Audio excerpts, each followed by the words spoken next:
The release of the 11 Nigerian troops should have closed the chapter. Instead, it opened a far more unsettling one. Their aircraft entered Burkina Faso's airspace without authorization, landed under opaque circumstances, and triggered an immediate military lockdown across the capital.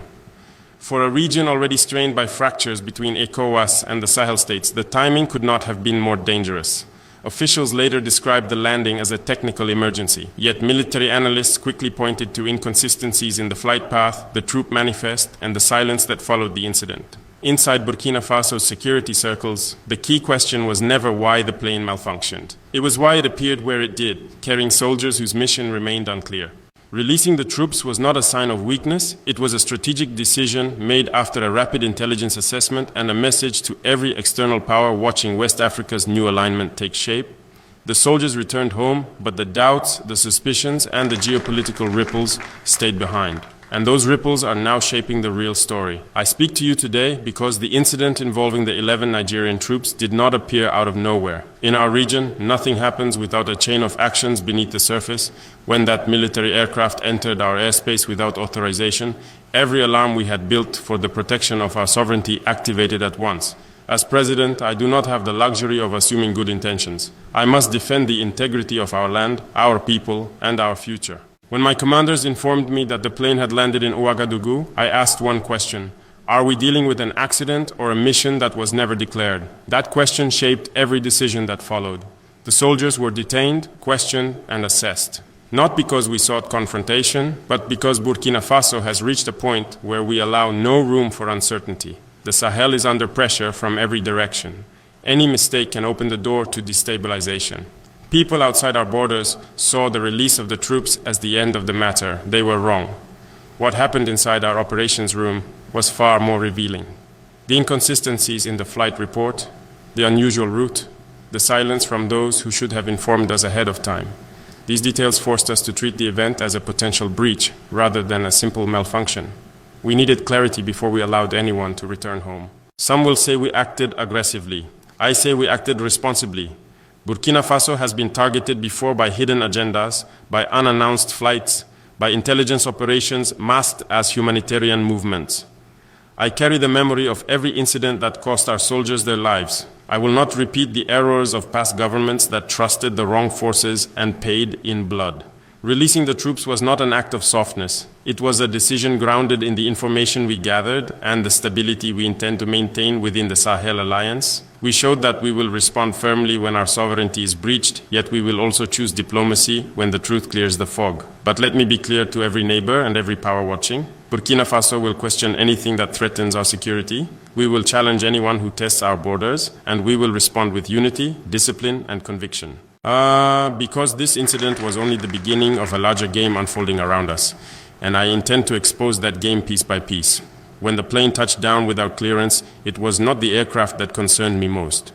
It was the silence that followed. In West Africa, silence is rarely accidental. It usually signals hesitation, confusion, or an attempt to hide intent. For several hours, neither Abuja nor ECOWAS provided a clear explanation for the presence of their troops on Burkinabe soil. That silence told me something was unfolding behind closed doors, and it was my responsibility to understand what.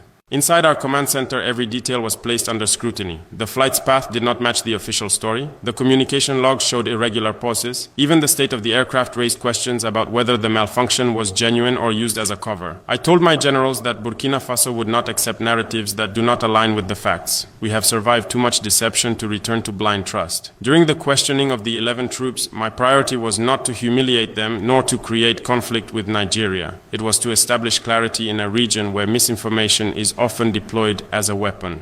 The soldiers appeared disciplined, but unsure of how much they were permitted to reveal. That alone signaled that the mission carried layers beyond what was shared publicly. I will not disclose every detail of what was learned, not because I fear consequences, but because national security demands discretion. Yet I can say this. There were elements that did not align with a simple emergency landing, and that knowledge shaped how we responded.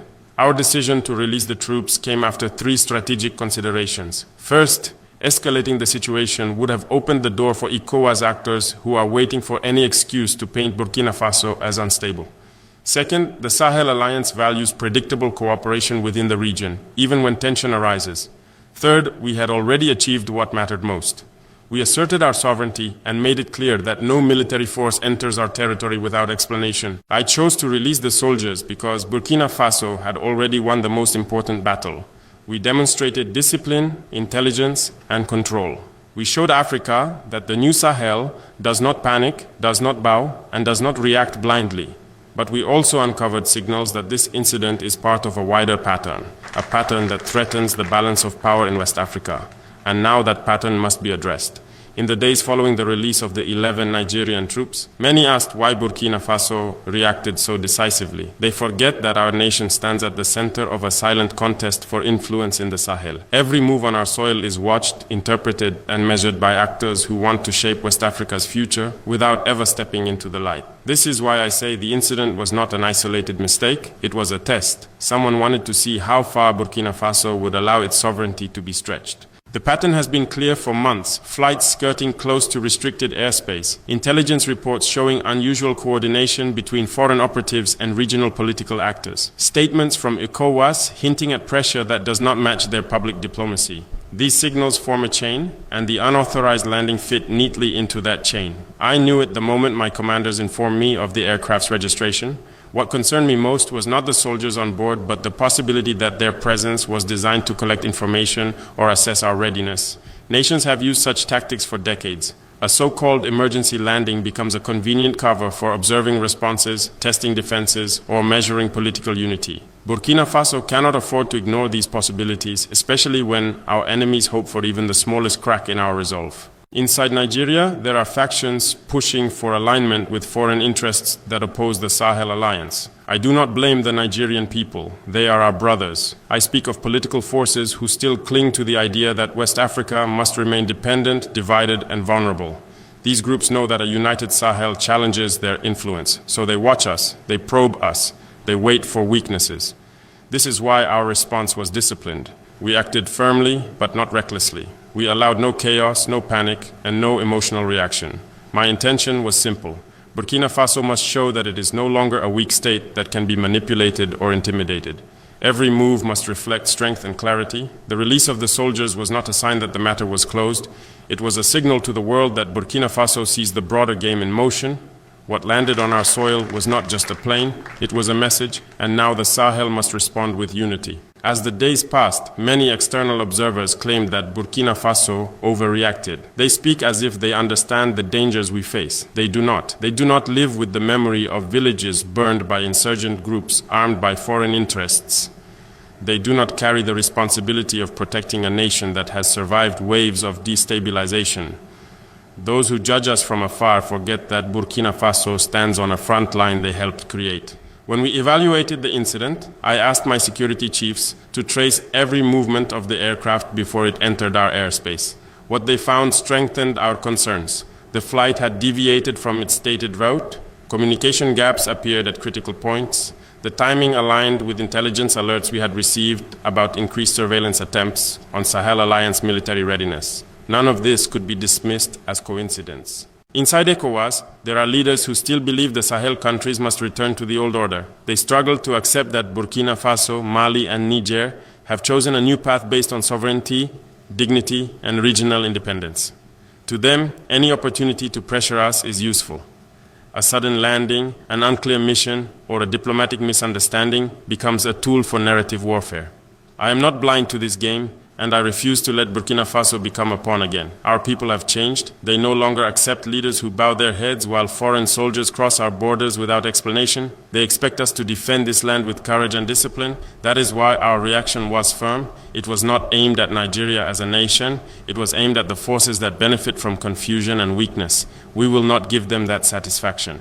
Diplomacy required that we release the 11 soldiers once the questioning ended and our intelligence evaluation was complete. But strength required that we send a message through our actions. Burkina Faso will not tolerate any operation that undermines our sovereignty. Every incident will be examined. Every aircraft will be monitored. Every explanation will be verified, not accepted at face value.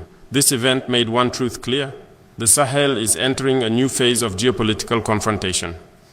The alliances being built are not only military, but ideological. And as this confrontation deepens, our enemies will attempt more subtle moves to weaken our unity. The unauthorized landing was one such move. We recognized it, we responded, and we will remain vigilant. After the release of the 11 Nigerian troops, many assumed that Burkina Faso would simply return to routine operations. But I knew this incident would echo far beyond our borders. What happened was not just a question of sovereignty. It revealed the strategic vulnerabilities that outsiders hope to exploit. And it reminded me that every decision I take must serve one purpose: protecting the future of this nation. Inside our intelligence briefings, we discussed a scenario that concerns me more than any aircraft landing: the possibility that external actors are testing the unity of the Sahel Alliance. They know that Mali, Niger, and Burkina Faso have built a new front against exploitation.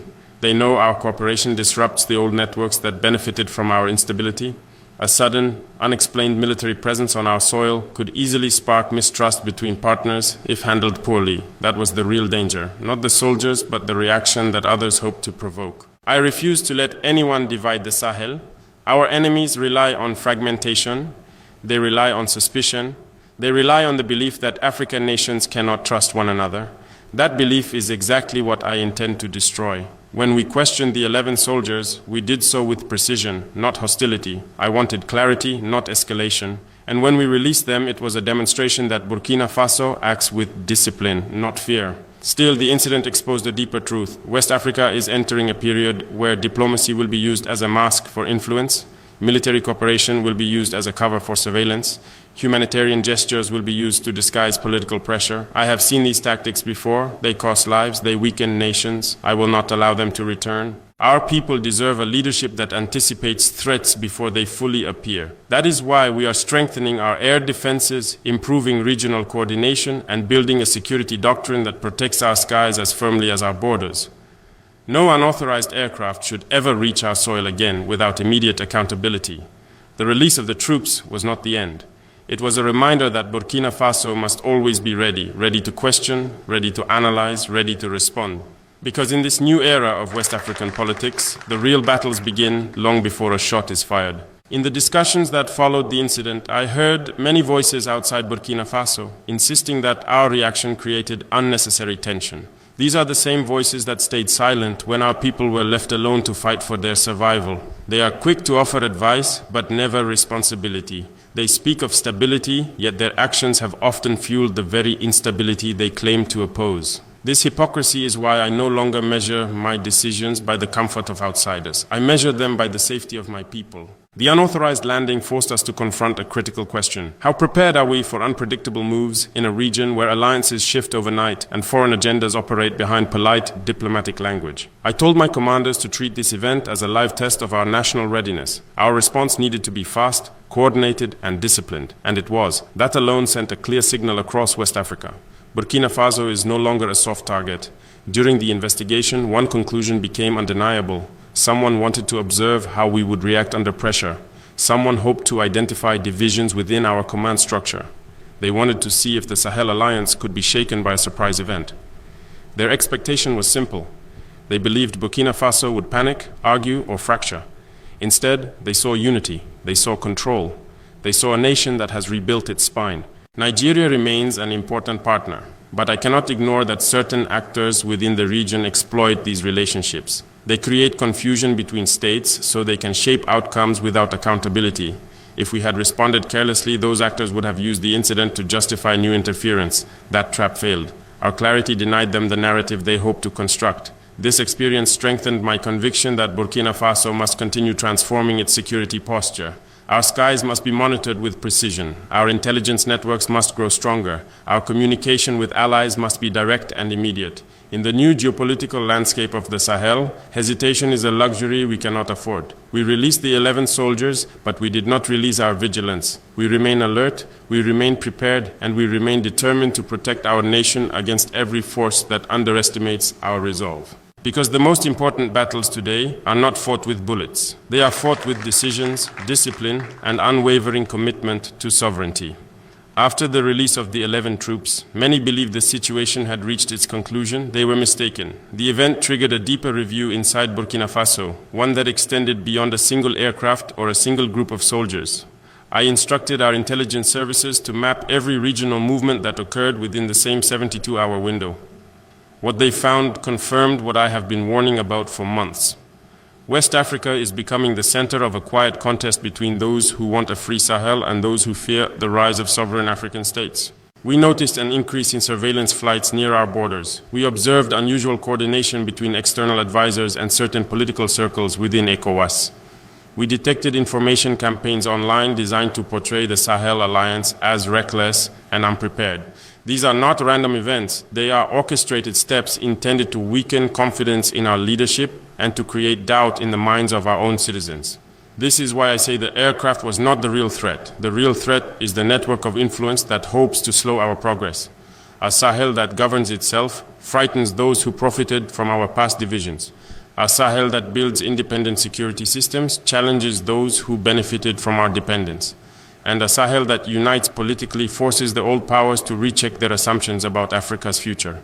I refuse to let Burkina Faso become the entry point for destabilization. Our people have suffered enough from policies made in distant capitals that never carried the weight of our reality. If the world wants to understand why we react firmly, they must understand our history. We have buried too many citizens to take any breach lightly. Our response is shaped not by fear, but by memory. What happened with the 11 troops also reminded me of the responsibility we carry within the Sahel Alliance.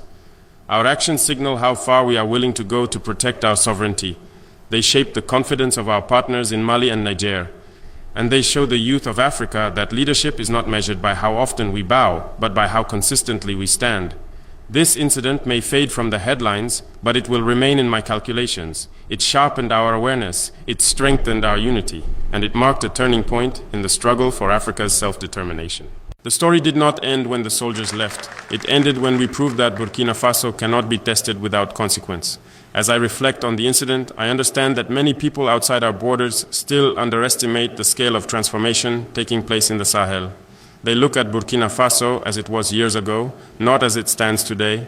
They expect hesitation, confusion, or disunity. But the new Burkina Faso is driven by a clear purpose. We protect our independence with discipline, and we confront strategic threats with clarity. The unauthorized landing forced the world to see this new posture, whether they were ready or not. The release of the 11 troops was only the visible part of our response. The deeper work happened behind closed doors. We strengthened our chain of command. We reviewed our air surveillance protocols. We increased cooperation with our partners in Mali and Niger. We upgraded the communication systems that alert us to possible infiltrations. These measures were not designed for a single incident. They were designed for the new geopolitical environment rising across the Sahel. I know that some actors hoped this event would shake our internal confidence. They believed a surprise landing would expose weaknesses or divisions. Instead, they witnessed something they did not expect. They saw a nation that responds rapidly, evaluates calmly, and decides with purpose. They saw a military that no longer waits for instruction from foreign advisors. They saw intelligence services that think independently and refuse to be misled by surface explanations. This is the Burkina Faso I have been working to build, a nation that understands the cost of past vulnerabilities and refuses to repeat them. Our people have endured years of conflict. They have carried the weight of decisions made by leaders who traded sovereignty for comfort. Today, we choose a different path. A harder path, but a dignified one. The 11 soldiers were never the enemy. The real challenge is the strategy behind the incident, the calculations hidden beneath diplomatic language, and the efforts to measure our readiness. I want every foreign power to understand this. Burkina Faso does not fear engagement, but we will not tolerate disrespect. We welcome cooperation, but we reject manipulation. We stand open to dialogue, but we will not kneel. This incident revealed who is watching us, who is testing us, and who is preparing for the next move. And it confirmed that Burkina Faso must remain alert. Because in this new era, sovereignty is not defended once, it is defended every single day. The world will remember the release of the 11 Nigerian troops as a brief moment in regional news. But for Burkina Faso, it marked a turning point. It reminded us that